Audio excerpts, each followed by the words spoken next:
হয় মই মেৰাপানীত দয়ালপুৰত উপস্থিত আছোঁ আৰু দয়ালপুৰৰ ৰাইজে এক ঐতিহাসিক সিদ্ধান্ত গ্ৰহণ কৰিছে কাৰণ নগাই 9টাকৈ জাননী প্ৰেৰণ কৰিছিলে অসমলৈ অসমৰ গৰু ছাগলীৰ পৰা ধৰি অসমৰ কোনোবোৰ লোকে যদি নগালেণ্ডত মাছ মাৰে তেওঁলোকে নিষেধাজ্ঞা জাৰি কৰিছিলে আৰু 50,000 টকা জৰিমনা বিহিছিলে তাক লৈ তীব্ৰ প্ৰতিবাদ সৃষ্টি হৈছিলে মেৰাপানীত আৰু ইয়াকে লৈ হৰব হৈছে দয়ালপুৰবাসী ৰাইজ আৰু দয়ালপুৰৰ সমগ্ৰ পৰিৱেশ দেখুৱাম আচলতে দয়ালপুৰ ব্যৱসায়িক সন্থাই আচলতে নগাক কোনো ধৰণে তেওঁলোকে ইয়াত বস্তু বাহিনী বিক্ৰী নকৰে বুলিকে তেওঁলোকে জাননী প্ৰেৰণ কৰিছে আৰু ইয়াকে লৈ সকলোৱে সন্মত প্ৰকাশ কৰিছে গোৰ্খা ছাত্ৰ সন্থাৰ পৰা ধৰি আদিবাসী ছাত্ৰ সন্থা আৰু এফচুকে ধৰি সকলো দল সংগঠনে ওয়েলকাম জনাইছে আৰু বিভিন্ন ইয়াৰ ব্যৱসায়িক সন্থা বিষয়ববীয়াসকল আছে তেওঁলোকৰ লগত অলপ মন্তব্য ল'ম দাদা অকণ আগলৈ আহিব এক ঐতিহাসিক সিদ্ধান্ত গ্ৰহণ কৰিছে কাৰণ আপোনালোকে নগা আপোনালোকক জাননী পঠিয়াইছিলে তেওঁলোকে যেতিয়ালৈকে জাননী প্ৰত্যাহাৰ নকৰে আপোনালোকে নগাক কোনো কাৰণতে বস্তু নিদিয়ে কি ক'ব গোটেই ঘটনাটো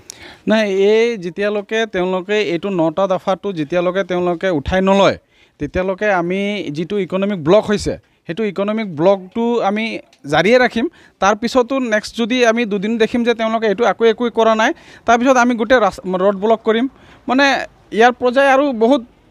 বেয়াহে হৈ যাব মানে তেওঁলোকক সেইকাৰণে মই তেওঁলোকক আপোনালোকৰ মিডিয়া থ্ৰু দিয়ে মই তেওঁলোকক ক'ব বিচাৰিছোঁ যে তেওঁলোকে অতি সোনকালে এই 9টা দফাটো উঠাই ল'ব লাগে আৰু নহ'লে আমাৰ যিটো আজি ইকনমিক ব্লকটো সেইটো এটা জাষ্ট চিম্পল হিচাপে আমি ষ্টাৰ্ট কৰিছোঁ তাৰ ইয়াতকৈ মানে বহুত ডেঞ্জাৰ হৈ যাব পাৰে সেইটো কাৰণে মই আপোনালোকৰ মিডিয়া দি এইটোৱে ক'বলৈ বিচাৰিছোঁ আৰু মই ইয়াৰ সামগ্ৰিক পৰিৱেশ দেখুৱাম আচলতে যি দয়ালপুৰৰ ব্যৱসায়িক সন্থাসকল আছে তেওঁলোকে নগাক কোনো কাৰণতে বয় বস্তু নিদিয়ে এক সিদ্ধান্ত গ্ৰহণ কৰিছে আৰু ইয়াত চুতীয়া ছাত্ৰ সন্থা বিষয়ববীয়াসকল আছে তেওঁলোকৰ লগত মই কথা পাতিম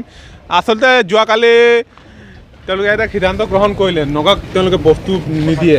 আচলতে এক ঐতিহাসিক সিদ্ধান্ত নগাৰ বিৰুদ্ধে মাৰ বান্ধি থিয় হৈছে অসমীয়া কি ক'ব চাওক স্পষ্ট এটা আমি ক'ব বিচাৰিছোঁ যিহেতু নাগালেণ্ডৰ 11টা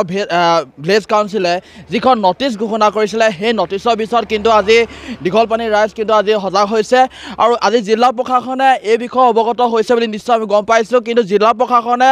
আজি কাইলৈৰ ভিতৰত এই দয়ালপুৰ ৰাইজৰ ওচৰত আহি উপস্থিত হ'বই লাগিব দণ্ডাধীশজন ইয়াত আহি উপস্থিত হ'ব লাগে কিন্তু আজি পৰ্যন্ত কিন্তু এতিয়ালৈকে কিন্তু দয়ালপুৰত আহি কোনো ধৰণৰ দণ্ডাধীশই হওক বা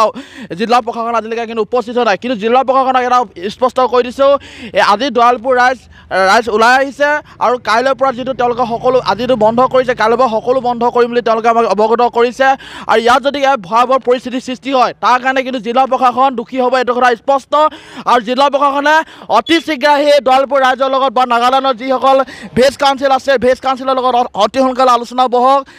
যাতে এনেধৰণৰ বেয়া পৰিস্থিতিলৈ নাযায় আৰু যদিহে তেওঁলোকে যদি পৰিৱেশ সৃষ্টি নকৰে আলোচনা কৰাৰ পৰিৱেশ সৃষ্টি নকৰে কিন্তু একটা ভয়াৱহ পৰিস্থিতি হ'ব সেই কথা কিন্তু আমি জিলা প্ৰশাসনৰ লগতে অসম চৰকাৰ কিন্তু স্পষ্টকৈ আমি এই চনৰ পৰা সুকিয়াই দিছোঁ হয় দয়ালপুৰৰ সীমাত কেইবাখনো বস্তি লাগি আছে আৰু তেওঁলোকে